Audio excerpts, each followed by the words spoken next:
नमस्कार, लक्षवेधीमध्ये आपल्या सगळ्यांचं स्वागत। मी प्रसाद काथे। राज्य सरकारनं औषध खरेदीच्या अनुषंगाने घेतलं जाणारं धोरण बदललेलं आहे। यापूर्वी औषध खरेदीच्या साठी जी केंद्रीभूत व्यवस्था होती ती आता जिल्हानिहाय असेल असे संकेत देण्यात आलेले आहेत। जे बोललं गेलंय ते प्रत्यक्षात यायला काहीसा वेळ लागेल, पण तत्पूर्वी राज्यातल्या आरोग्य व्यवस्थेतली औषध यंत्रणा आणि उपचाराची यंत्रणा ही बऱ्यापैकी पोखरली गेली आहे हे मान्य करावं लागेल।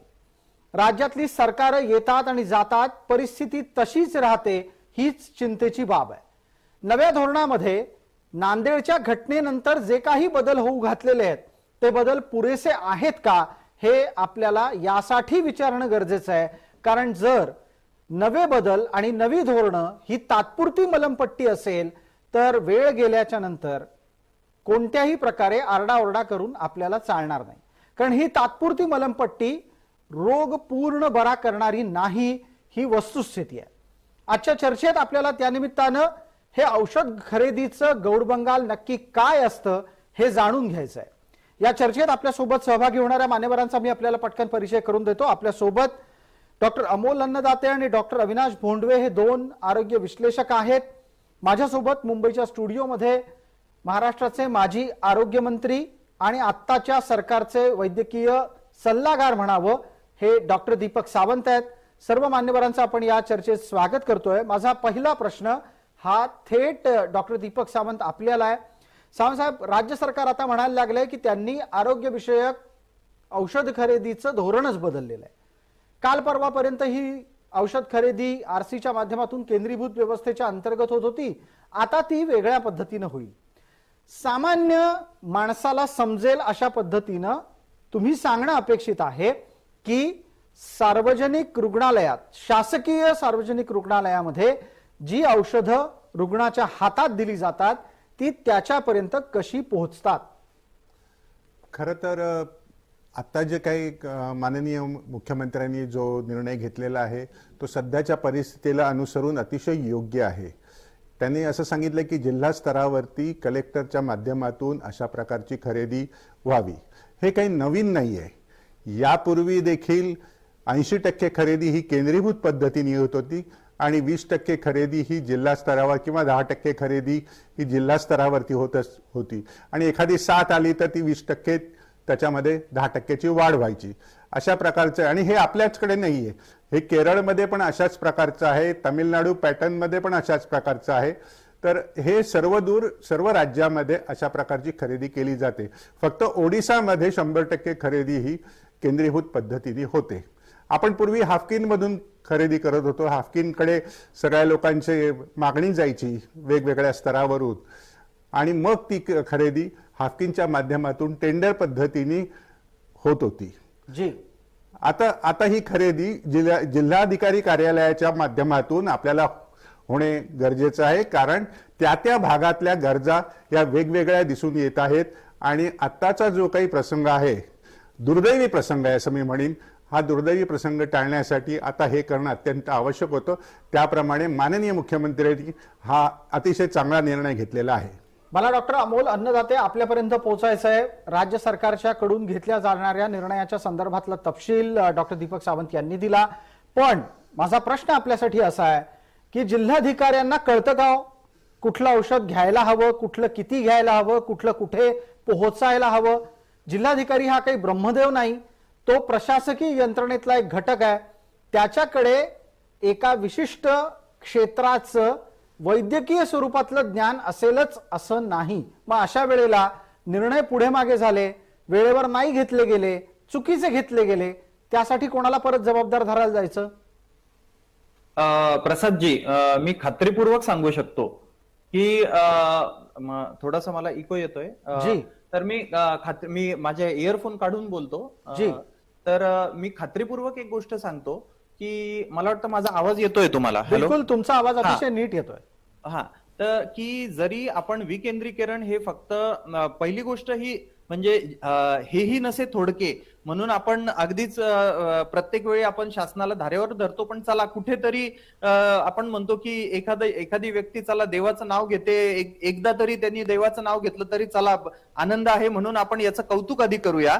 पण मला वाटतं की हे कौतुक हे खूप तात्कालिक आणि आपल्या एक या काय आपण केलेल्या टीकेसाठीचं एक मलमपट्टीच असेल. याचं कारण असं आहे की जो भ्रष्टाचार हा किंवा जे गैरव्यवस्थापन हे राज्य पातळीवर होत होतं किंवा जे व्यवस्थापन हे सचिवांच्या पातळीवर होत होतं, तोच भ्रष्टाचार आणि तेच गैरव्यवस्थापन हे जिल्हाधिकाऱ्यांच्या लेवलवर होणार नाही याची काही शाश्वती देता येत नाही.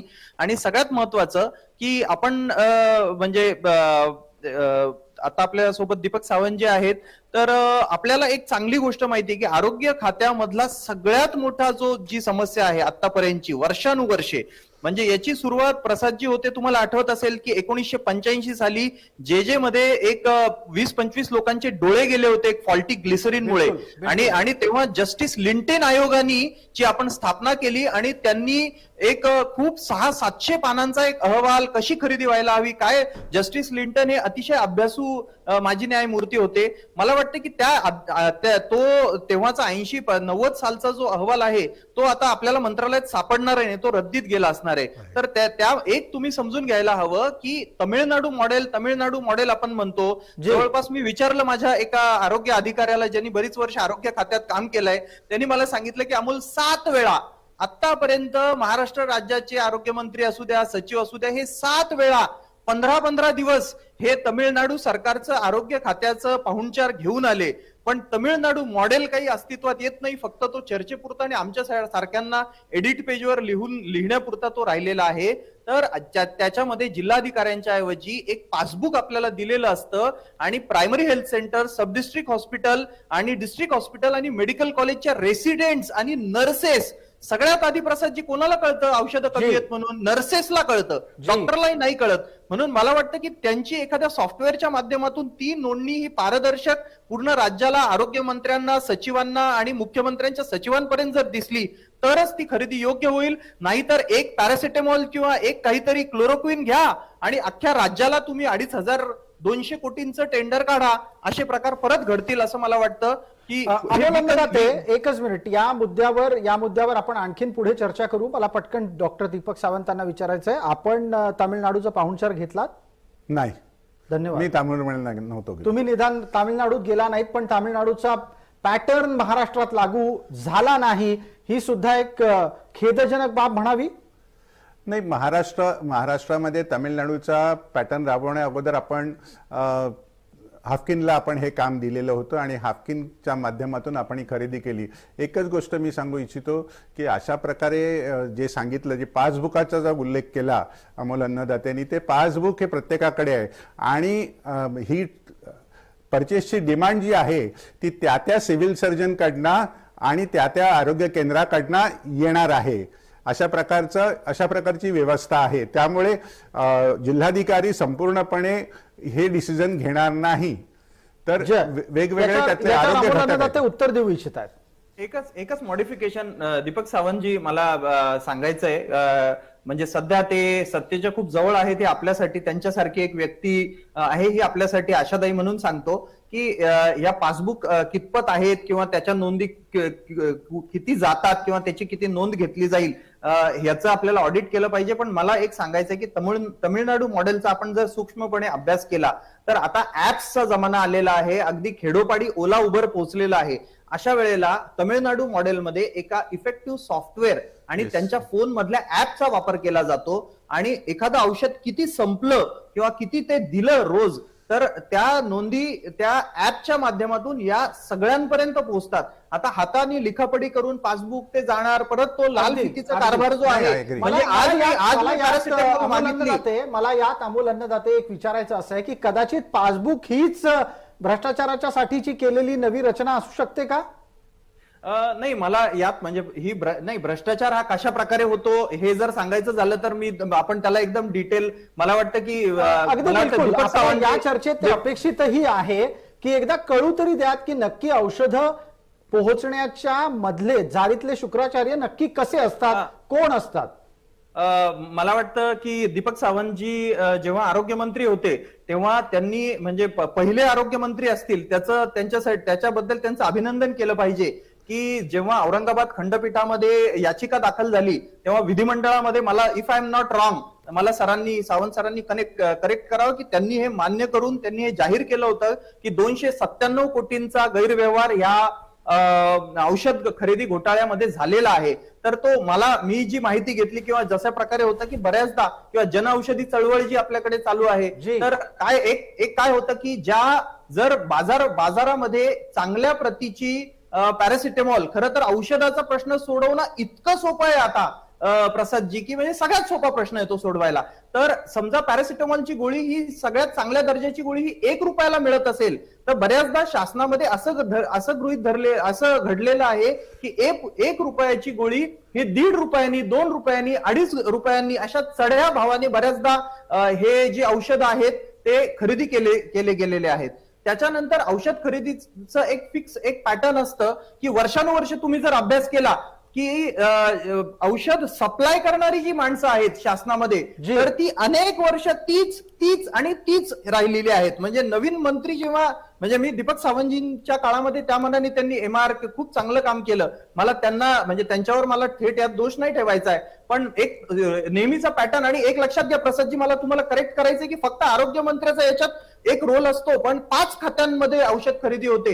आरोग्य, सार्वजनिक आरोग्य, वैद्यकीय शिक्षण, आदिवासी, समाज कल्याण, महिला व बाल कल्याण. तुम्हाला सांगतो त्या समाज कल्याण, आदिवासी आणि महिला बाल कल्याण मध्ये तर औषध खरेदी त्या तुम्हाला माहितीये ज्या गोळ्या आपलं महिला आणि बाल कल्याण जी गोळी मागे खरेदी करायचं आता तरी ते चेंज केलंय त्या हिमोग्लोबिनच्या ज्या फेरस सल्फेटच्या गोळ्या होत्या आम्ही सांगून थकून गेलो की फेरस सल्फेट आता आउटडेटेड झालेलं आहे तर फेरस ॲस्कॉर्बिटच्या ऐवजी हिमोग्लोबिन कमी करणाऱ्या फेरस सल्फेटच्या गोळ्या ज्या पचायच्याच नाहीत या गोळ्यांची कोट्यवधींनी खरेदी झाली. तर ज्या गोळ्या निकामी असतात त्यांच्या चढ्या दराने त्याच लोकांकडून मंत्री आला की त्या नवीन टेंडर देणारी जी माणसं आहेत त्यांना पहिल्या दिवशी म्हणजे टेंडर आणि भरणारी माणसं तीच असतात फक्त मंत्री बदलत राहतात आणि टेंडरची जी कॉपी असते ती अशा प्रकारे बनवली जाते त्याच्यामध्ये पारदर्शकपणे औषध सप्लाय करणाऱ्या लोकांना जागाच मिळू नये हे एकदम छान मॉडेल जे आपल्या सत्तेमध्ये तयार झालेलं आहे. बिलकुल. आणि याच अनुषंगानं माझा पुढचा प्रश्न डॉक्टर दीपक सावंत यांनाच आहे. हा आपल्यालाच बोलायचं आहे. ठीक आहे सावंत साहेब आपलं काही उत्तर असेल तर मांडा. आपण जे सांगितलं की 297 कोटीच्या विषयी जे आपण बोललात तो चौकशी अंती तो फक्त केवळ 44 कोटी पर्यंत तो येऊन सीमित झाला होता आणि याच्यामध्ये कोणताही प्रकारचा मंत्री इन्व्हॉल्व नव्हतो. त्यावेळी सिस्टीम वेगळी होती. कुठल्याही मंत्र्याचा म्हणजे right from the beginning till today कुठलाही मंत्री हा आरोग्य खात्याचं किंवा वैद्यकीय शिक्षण खात्याची किंवा कुठल्याही खात्याची औषध खरेदी करत नाही. आणि आपण एकदा जिल्हा परिषदेच्या स्तरावर पण औषध खरेदी होते हे आपल्या याच्यामधून राहिलं गेलं. बिलकुल. मग आता मला एक मुद्दा इथे मांडायचा आहे आणि दीपक सावंत आपल्या उत्तराच्या नंतर आपल्या चर्चेत असलेल्या डॉक्टर अविनाश भोंडवे यांच्यासाठी माझा पुढचा प्रश्न असेल. डॉक्टर दीपक सावंत एका गोष्टीचा खुलासा निश्चित व्हायला हवा तो असा की जर औषध खरेदी ही मंत्री पातळीवर होत नसेल तर मग मंत्र्याच्या विरोधात इतका मोठा आगडोम का हा मुद्दा आहे. आणि जो मुद्दा तुम्ही स्वतः विधिमंडळात सुद्धा मान्य केलात की भले 44 कोटीचा होईना पण गैरव्यवहार झाला होता मग हे दलाल संस्थेत म्हणजे त्या रचनेतून हटू का शकत नाहीत.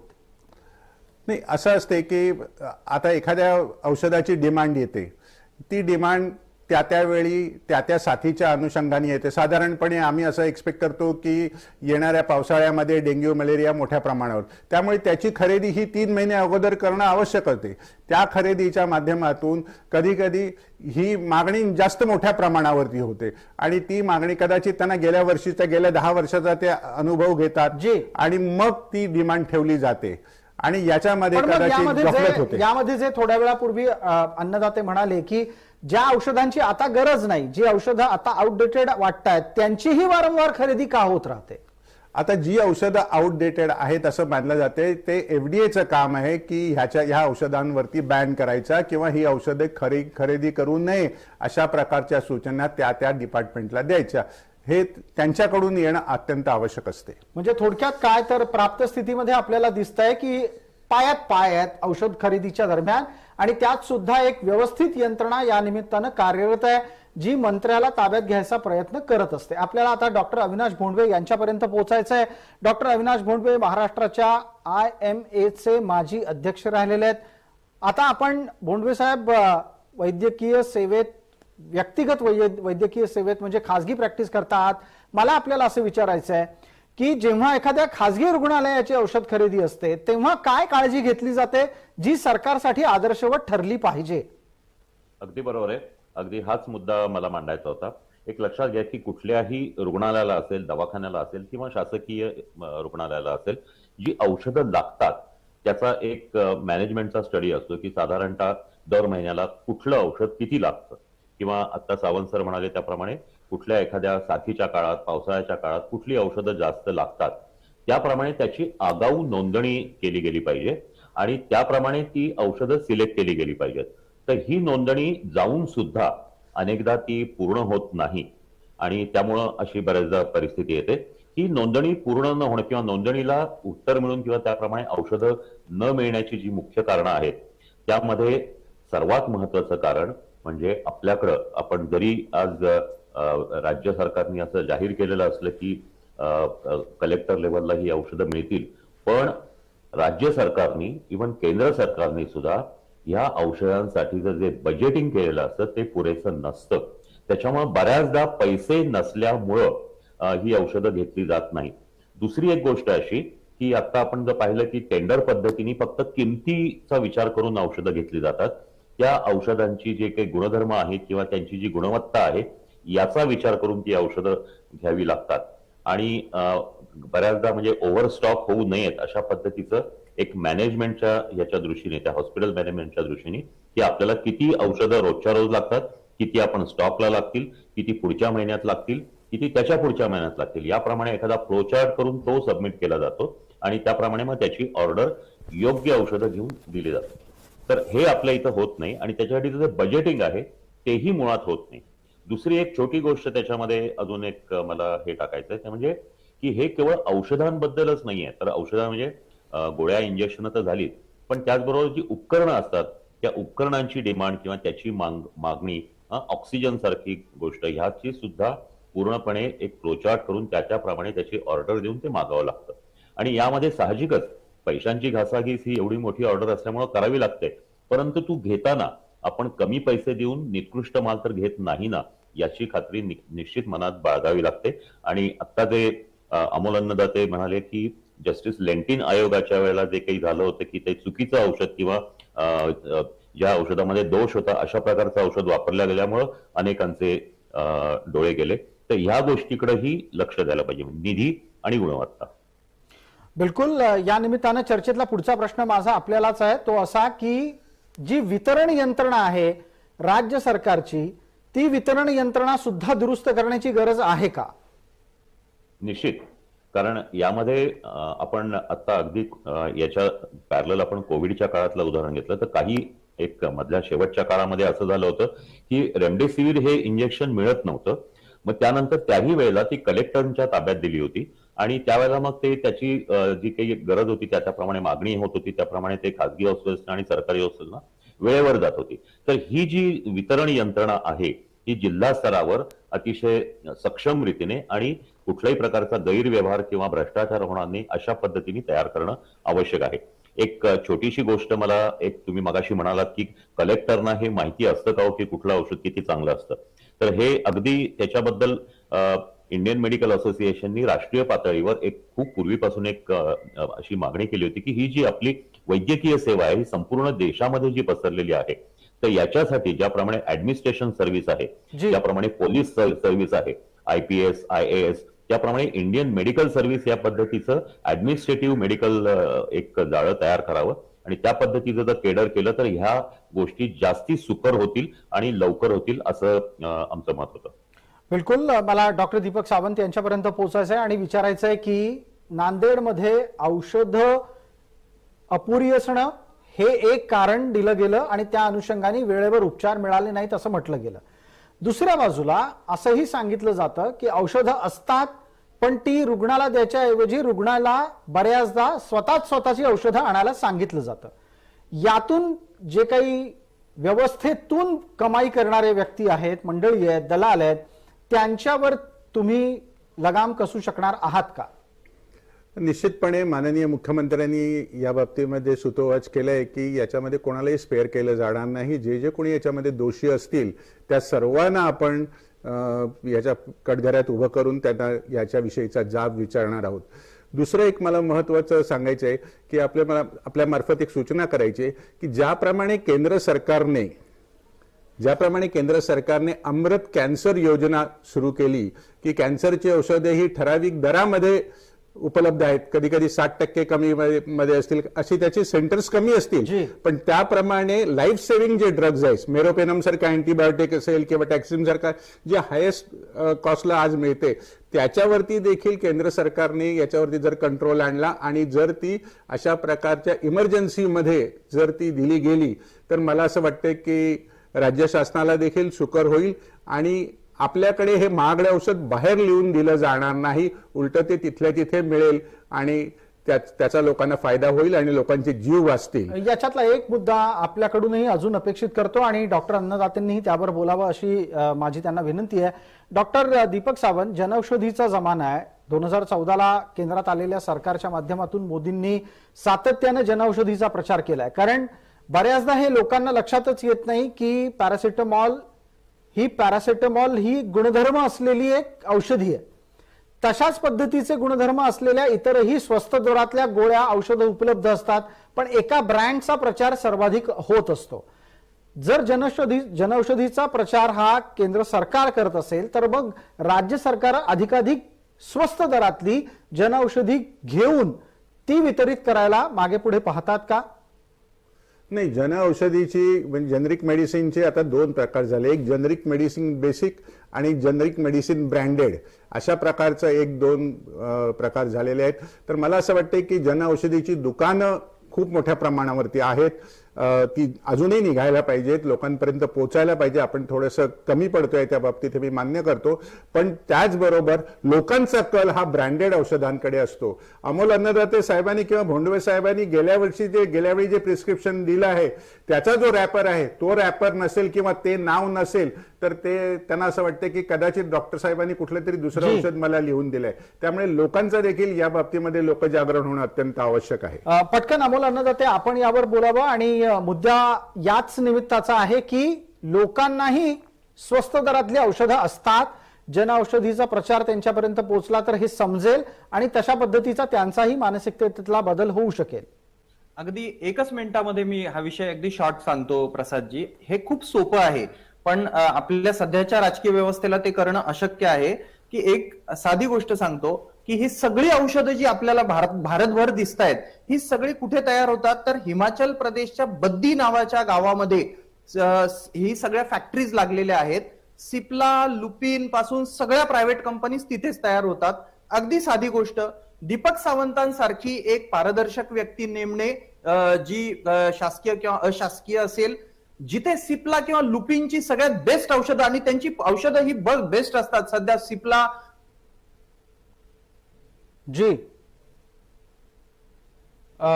डॉक्टर अन्नदाते, बोलता बोलता आपला नक्की मुद्दा आम्हाला पूर्णपणे ऐकायला आवडला असता, मात्र इंटरनेटच्या कनेक्टिव्हिटीमुळे गडबड होताना दिसतेय. आपल्याला जर संवाद ऐकायला माझा येत असेल, आवाज येत असेल तर आपण आपला मुद्दा पटकन पूर्ण करावा.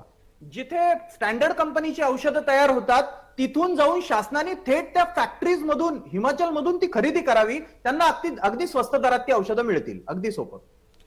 डॉक्टर दीपक सावंत, पटकन 30 सेकंदात, हे व्यवहार्य आहे का?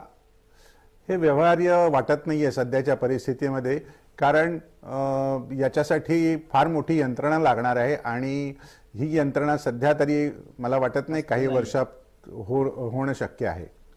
धन्यवाद. आपण आपली भूमिका अत्यंत वेळेत मांडली, त्यासाठी या चर्चेत आपण सर्व मान्यवर सहभागी झालात त्याबद्दल आपले मनपूर्वक आभार आणि धन्यवाद. लक्षवेधीच्या या चर्चेत तुर्तास इतकंच. सर्व प्रेक्षकांना जय महाराष्ट्र.